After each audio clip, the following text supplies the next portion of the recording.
Karena iblis, ya iblis, nenek moyangnya jin atau dosa itu, ya, karena dari sombong, ya, dikeluarkan dari surga karena sombong. Jadi hati-hati, sombong ini sumber maksiat yang utama, lebih berat daripada hawa nafsu tadi. Ya, makanya jangan sombong, karena nggak ada juga yang pantas disombongkan. Ya, kan ada cerita tuh, ketika seorang ulama ya sedang berdialog dengan seorang sultan, raja.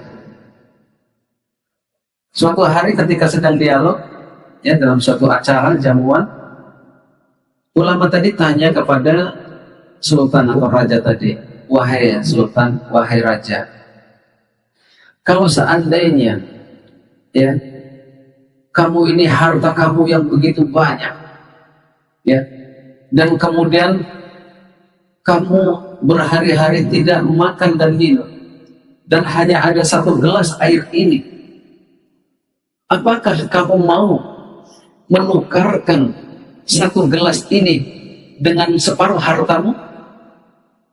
Coba. Ya, demi bertahan hidup, saya akan merelakan separuh harta saya untuk segelas air. Masya Allah ya. Karena dia udah berhari-hari nggak ketemu air, nggak bisa minum, dan kemudian ada air satu gelas, tapi maukah ditukar dengan separuh kekayaanmu? Mau, wahai guru, mau tuh. Jadi separuh kekayaanmu hanyalah satu gelas air. Ada artinya enggak? Enggak ada. Cuma segelas air. Oh, luar biasa. Setelah itu diminum misalnya. Nah, setelah kau minum, ya ternyata yang kamu minum air itu adalah racun. Dan akan netral racun ini dengan satu gelas air. Sisanya tadi ada 2 gelas air. Kira-kira supaya kamu sembuh dan harus minum satu gelas air itu lagi, maukah separuh hartamu ditukar untuk menetralisir tadi? Saya mau, supaya saya bisa bertahan hidup untuk ibadah kepada Allah, saya tukar separuh harta kekayaan lagi untuk segelas air penawarnya. Coba. Jadi harta kamu ini hanya 2 gelas air senilai yang begitu banyak. Berarti nggak ada artinya. Dari situ kemudian sultan atau raja tadi mengatakan, ya Allah, nggak ada artinya apa-apa, apalagi dengan kekayaan dia sombong. Ya, gara-gara dengan kekayaan dia sombong. Contohnya dalam peradaban sejarah manusia, Qarun.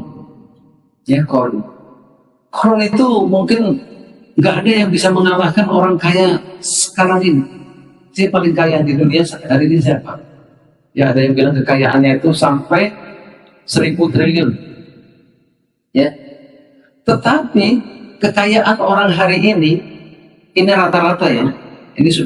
Itu hanya uang kertas dan angka-angka saja. Propertinya tidak sebanyak Qarun. Kalau Qarun itu kaya, benar-benar kaya. Dia punya laba, dia kemudian punya emas, perak, itu semuanya itu yang kemudian disimpan di dalam gudang-gudang penyimpanan, yang mana kunci gudangnya saja dipikul sama 4 orang, nggak kuat 4 orang itu, saking banyaknya kuncinya doang. Jadi kekayaannya real dalam Qarun. Kalau sekarang ya mungkin ada, sekarang mulai sadar konglomerat dunia untuk menyimpan hartanya dalam bentuk emas dan perak, ya mulai. Dulunya enggak, kertas doang, propertinya nggak seberapa, ya. Jadi kalau misalnya angka-angkanya tadi hilang, terjadi virus misalnya, hilang semua, habis hartanya. Kan berarti hanya fata morgana kekayaan mereka istilahnya. Nah, mulai mereka sadar kemudian menyimpan dalam bentuk emas dan perak. Karena sesungguhnya itu yang dicontohkan oleh Islam dari dulu. Ya. Nah, kemudian apa yang terjadi ketika sudah menyombongkan atas hartanya, ditenggelamkan ya di dalam bumi sama harta-hartanya itu Qarun. gara-gara sombong. Sombongnya, ya dia menganggap orang lain itu rendah. Saya yang paling mulia karena saya paling kaya. Ya, ditegur sama Nabi Musa, wahai Korun, supaya berkah hartamu, zakat, keluarkan zakatmu. Kata Korun, ya gampang. Berapa memang? Ya, misalnya ini ilustrasinya pakai rupiah atau biar gampang ya. Misalnya dia punya kekayaannya 1.000 triliun, zakat kecil kok, cuma 2,5%. Cuman 2,5%. 1.000 triliun, 2,5%-nya berapa?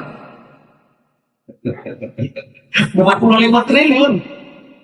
Wah, mikir-mikir, banyak juga zakat. Wah, nggak benar nih Musa nih. Masa saya harus mengeluarkan 25 triliun untuk zakat? Akhirnya Musa difitnah. Karena supaya nggak keluar zakatnya. Difitnah berzina, difitnah ini dan itu korup. Jadi orang itu karena hartanya tadi, hawa nafsu terhadap harta itu bisa menutup mata, ingin menutup kebenaran karena harta tadi. Ya, bahkan mohon maaf gara-gara harta rela membunuh. Alhamdulillah. Ini harta bisa berubah orang. Ya, makanya kita jangan sampai harta itu tadi hanya segelas air loh.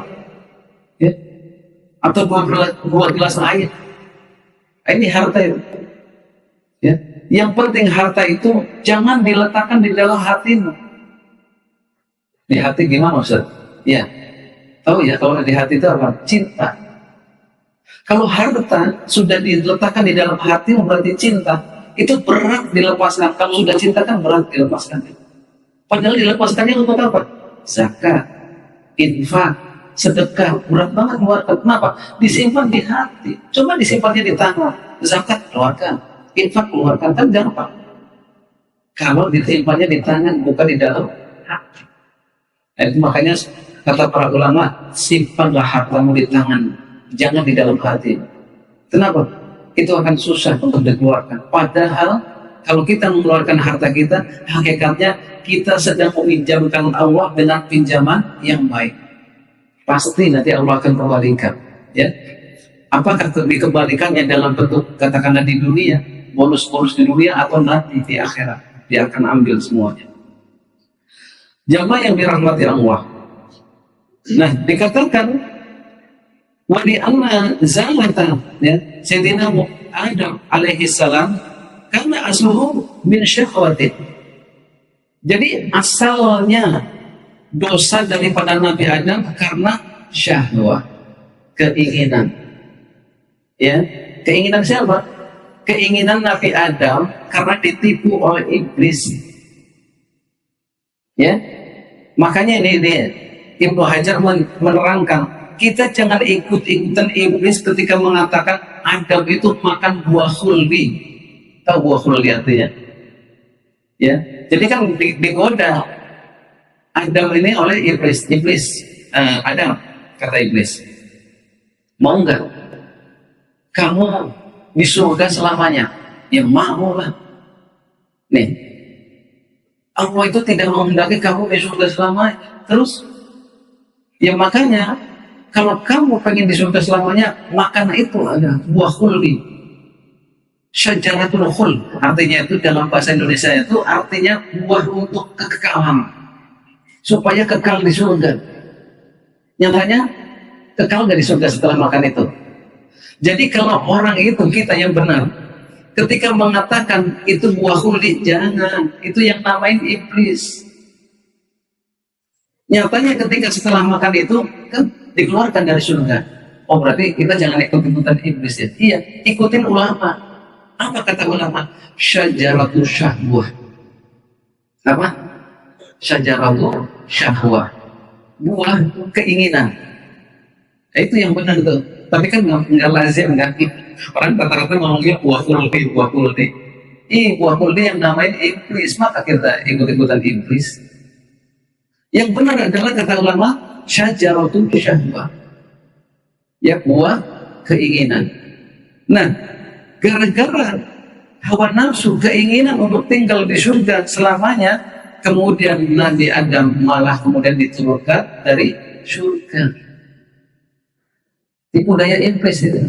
Masya Allah, iblis. Jadi makanya ada tuh hadis Nabi yang mengatakan sebaik-baiknya setan itu seburuk-buruk manusia.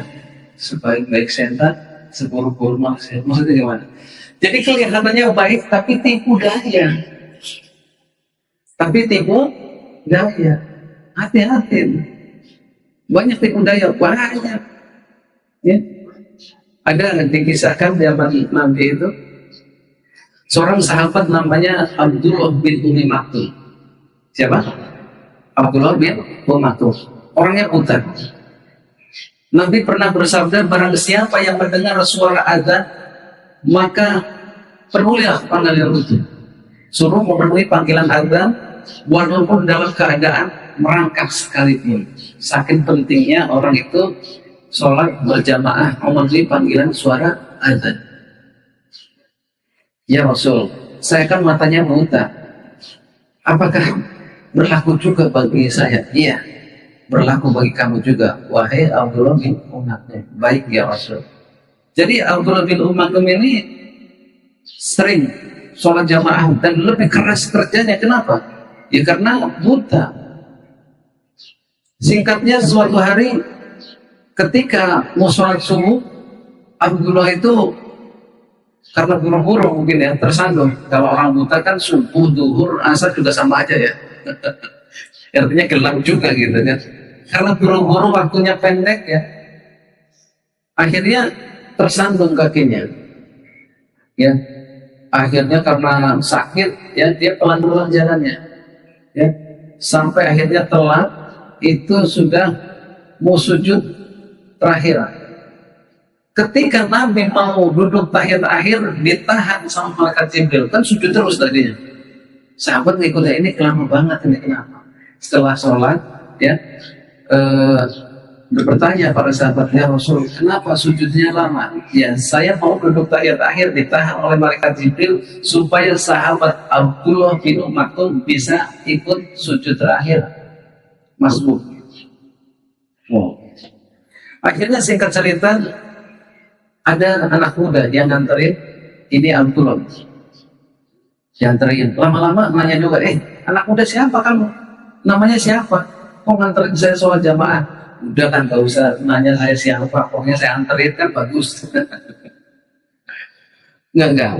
Kalau kamu tidak mau mengaku siapa kamu, ya dari mana, saya nggak usah diantar aja deh. Oh iya. Akhirnya anak muda itu ketawa sampai kemudian pembesar tinggi besar di antara. Ternyata adalah iblis. Siapa? Iblis.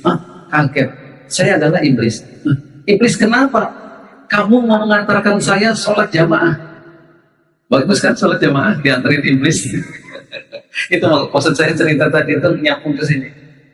Iya, karena saya tahu iblis itu ilmunya itu dunia dan akhirat. Karena saya tahu Allah mengatakan ketika engkau jatuh yang pertama, Allah mengampuni separuh dosamu. Dan kalau engkau jatuh yang kedua, maka Allah akan mengampuni seluruh dosa. Aku nggak tahu kamu diampuni seluruh dosanya, maka saya anterin sholat jamaah. Tahu nggak, paham nggak cerita ini? Jadi keburukan yang diterima oleh Abdullah bin Maktum dengan jatuh itu adalah kebaikan. Cuma kadang kitanya gak tahu. Kalau iblis tahu tuh. Maka sikap kita dalam kehidupan kita ini, udahlah, husnudon aja sama Allah. Mau sakit, mau sehat, mau miskin, mau kaya, nggak ada ngaruh. Allah itu nggak melihat itu semua. Yang penting taat kita kepada Allah, ibadah kita itu yang dilihat. Dalam pandangan Allah itu nggak ada orang kaya, nggak ada orang miskin. Ya. Nggak ada orang pintar dan orang bodoh, nggak ada. Orang hitam, orang putih, nggak ada. Oh, nggak ada ya.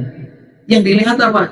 Nabi mengatakan, Innallaha la yanzuru ila suwarikum wa amwalikum, walakin yanzuru ila qulubikum wa a'malikum. Sesungguhnya Allah itu melihat ya, bukan pada harta, ya, bukan karena fisikmu, tetapi Allah melihat daripada amal perbuatanmu dan hatimu.